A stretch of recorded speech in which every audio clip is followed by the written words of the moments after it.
Je voulais m'adresser par cette petite vidéo aux enfants qui font la catéchèse sur la région de l'Indre, jusqu'à Éperlec et puis ici à Saint-Omer. Chers enfants, ça fait une semaine que nous vivons le confinement. C'est une expérience, je crois, très difficile à vivre.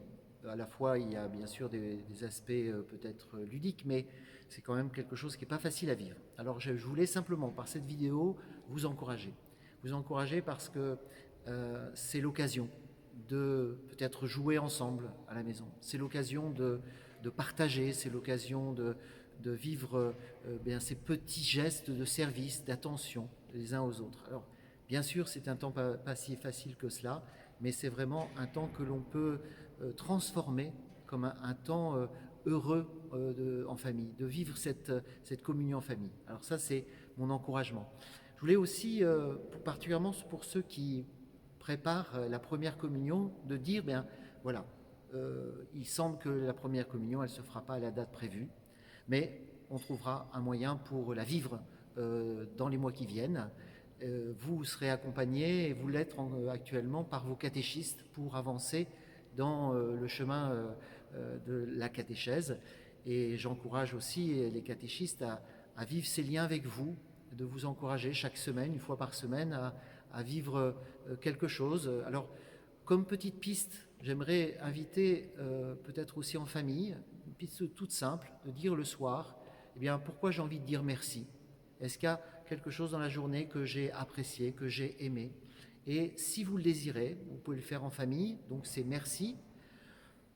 Et peut-être l'occasion aussi de se demander pardon s'il y a eu des choses difficiles. Mais après ce merci, simplement de dire à notre Père, de dire un Je vous salue Marie, pour confier la vie de famille. Et puis, on le sait bien, pas seulement confier votre vie de famille, mais confier, prier, donc ce Notre Père, ce Je vous salue Marie, pour les personnels soignants, les forces de l'ordre, toutes les personnes qui travaillent, peut-être vos parents qui sont engagés dans l'une ou l'autre de ces missions.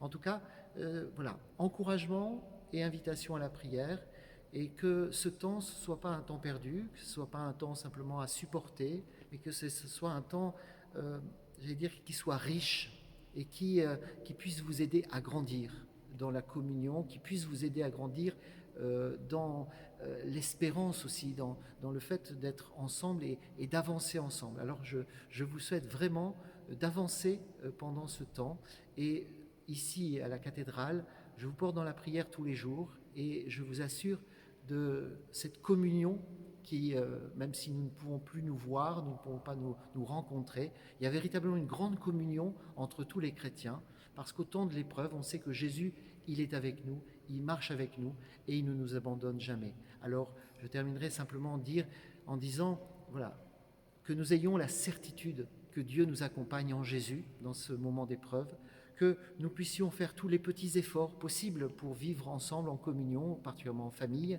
et que nous puissions peut-être le soir, si nous le désirons, si en famille on est prêt à le faire, dire les merci de la journée, peut-être les pardons, et puis terminer par un Notre Père, un Je vous salue Marie, pour vous, mais aussi pour tous ceux qui se dévouent pour nous durant ces jours.